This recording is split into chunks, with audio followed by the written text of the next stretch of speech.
የረሱል ዓለይሂ ሰላቱ ወሰላም ባልደረቦች የትውልድ አገራቸውን መካን ትተው በመውጣታቸው ከተማዋ እጅጉኑ ጭር ብላለች። የእነሱ መካን ትቶ መውጣት ያበሳጫቸው የቁረይሽ መሳፍንቶች ነቢዩን ዓለይሂ ሰላቱ ወሰላም በጦር ሊያስወግዱ ከተለያዩ ጎሳዎች ያዘጋጇቸው ወጣቶች በተጠንቀቅ ቆመዋል። ጅብሪል ዓለይሂ ሰላቱ ወሰላም ረሱላችን ዓለይሂ ሰላቱ ወሰላም ዘንድ በመምጣት ዛሬውኑ መካን ለቀው እንዲወጡ አዘዛቸው። ሰዓቱ እኩለ ቀን ላይ ነው። ፀሐይ አይሏል። የመካ ሰዎች በዚህ ሰዓት የትም አይንቀሳቀሱ። ይህ ትዕዛዝ ለረሱል ዓለይሂ ሰላቱ ወሰላም እንደመጣላቸው ያለ ወትሯቸው አቡበክር ቤት ገሰገሱ። አቡበክር ረዲየላሁ አንሁ ደነገጠ። ምክንያቱም በዚህ ጠራራ ፀሐይ በሰላም እንደማይመጡ ስለሚያውቅ ነው።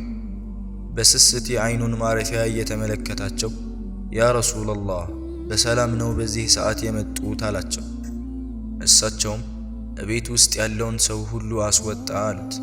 ሚስጥር ሊያወሩ ነበር። አቡበክርም ረዲየላሁ አንሁ አንቱ የአላህ መልእክተኛ፣ እቤት ውስጥ ማንም የለም ከቤተሰቦቼ ውጭ፣ የእኔ ቤተሰብ ደግሞ ያንቱ ቤተሰብ ነው አላቸው። እሳቸውም ከመካ እንድወጣ ታዝዣለሁ አሉት። አቡበክርም ከሳቸው እንደሚሄድ ሲያውቅ በደስታ አለቀሰ። ከዛም ረሱል ዓለይሂ ሰላቱ ወሰላም ቤታቸው ላይ ዓሊይን አስተኝተው ምንም እንደማያገኘው ቃል ከገቡለት በኋላ ከቤታቸው ሲወጡ ወታደር ቤታቸውን ከቦት ተመለከቱ። ይህን ጊዜ ረሱላችን ዓለይሂ ሰላቱ ወሰላም ከመሬት አፈርን በመዝገን በስተፊታቸውም ግርዶ ከስተኋላቸውም ግርዶን አደረግን፣ ሸፈናቸው። ስለዚህ እነሱ አያዩም የምትለዋን አንቀጽ ቀርተው አፈሩን ወጣቶቹ ላይ በተኑባቸው። እሳቸው የበተኑት አፈር በሁሉም ወጣት አይን ገብቶ አይኖቻቸውን ሲጋርድ ረሱላችን ዓለይሂ ሰላቱ ወሰላም ትተው አለፉ። ወጣቱ ሁሉ ሰይፉን አዘጋጅቶ የረሱላችንን መውጣት የተጠባበቀ ሌሊቱ ነጋ።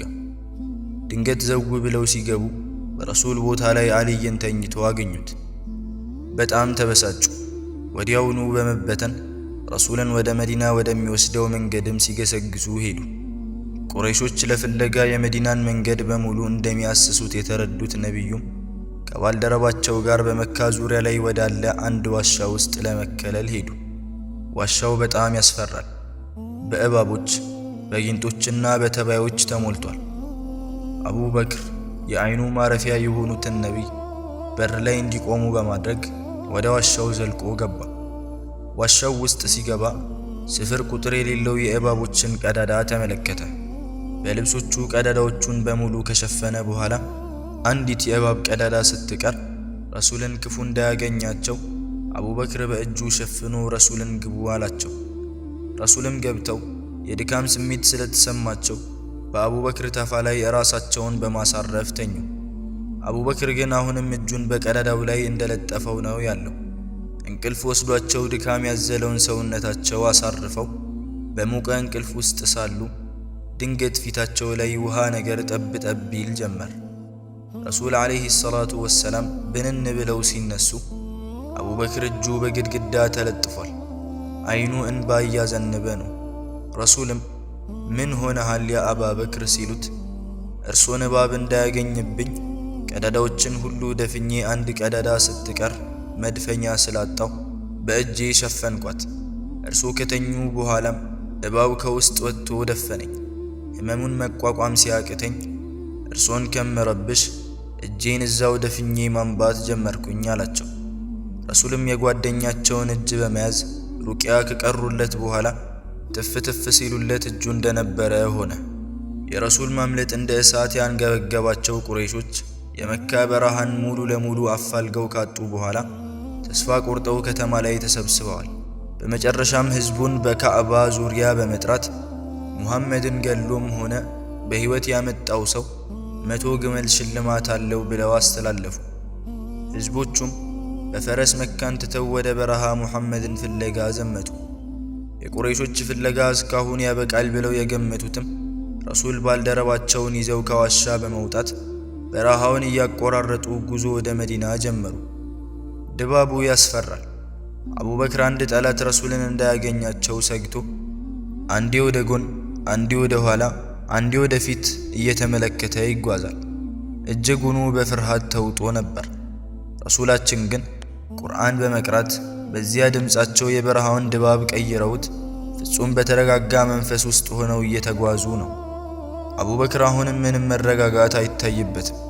አንገቱን እያዟዟረ ዙሪያውን መቃኘት ተያይዟል። ድንገት ወደ ኋላ ሲመለከት የመንገዱን አሸዋ በእግሩ የሚያበን ፈረሰኛ ተመለከተ።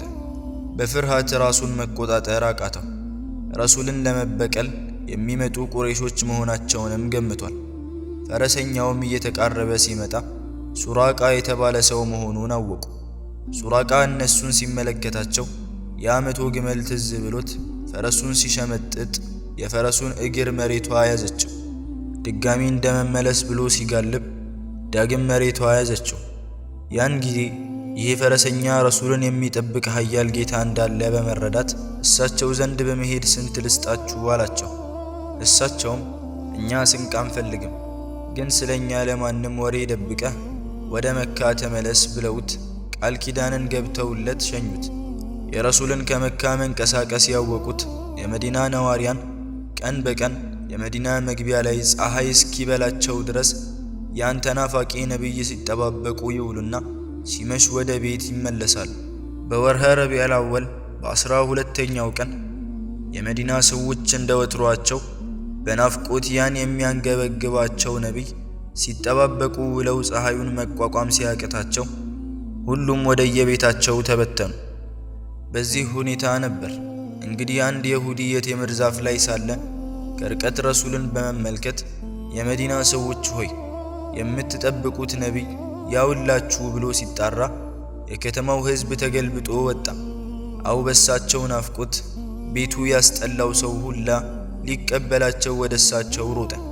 በጥቂት ጊዜያት በሳቸው ናፍቆት የተጠመደው የመዲና ሕዝብ የረሱልን አይን ሊያይ ግር ብሎ ወጣ።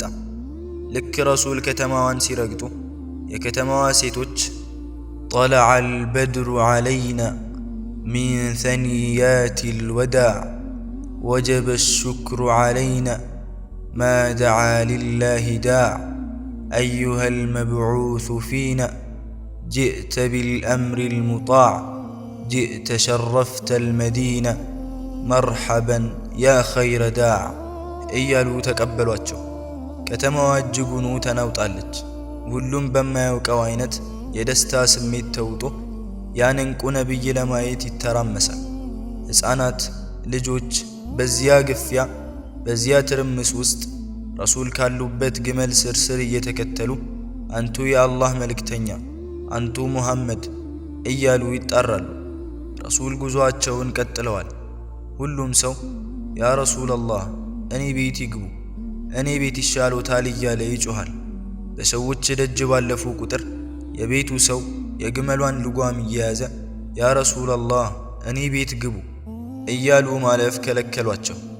ሱብሓነላህ ይገርማል። ትላንት ጣኢፍ ላይ ያ ሁሉ እንግልት የደረሰባቸው ነቢይ፣ መካ ላይ ያንን ሁሉ ስቃይ ያስተናገዱት ነቢይ፣ ዛሬ ግን ያ ሁሉ አልፎ የመዲና ሰዎች ይሻሙባቸዋል።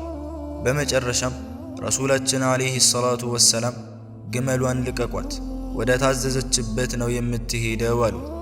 ከዚያም ረሱልን አለይሂ ሰላቱ ወሰላም የጫነችው ግመል አቡ አዩብ አልአንሳሪ ደጅ ላይ ስትቆም አቡ አዩብ የረሱልን ዕቃ ይዞ ቤት አስገባቸው። የመዲና ህዝቦች ለብዙ መቶ ዓመታቶች በእርስ በርስ ጦርነት ካሳለፉ በኋላ ሀገራቸው በገባው ክቡር ነቢይ ምክንያት በአንድ ቀን ሰላምና ፍቅር ሰፈነ። ከተማዋ ፍጹም ሰላማዊና በኢማን የተሞላች ሆነች። የሙስሊሞች የጋራ መስገጃ መስጂድም ወዲያውኑ አስገነቡ። ያኔ መስጂድ ሲገነባ ውዱ ነቢያችን ሰለላሁ ዐለይሂ ወሰለም ድንጋይ እየተሸከሙ ያቀርቡ ነበር። ከዚያም ረሱላችን ዐለይሂ ሰላቱ ወሰላም በሙሃጂሮች ወይም የመካ ስደተኞችና በአንሳሮች ወይም የመዲና ሰዎች መካከል ወንድማዊ ትስስር አደረጉ። የመዲና ሰዎች በቃል ለመግለጽ ከሚቻለው በላይ ደግና ሩህሩህ ናቸው። ረሱልም ዐለይሂ ሰላቱ ወሰላም በወንድምነት ካስተሳሰሯቸው ሰዎች ጋር ንብረታቸውን እኩል እስከ መካፈል ደረሱ።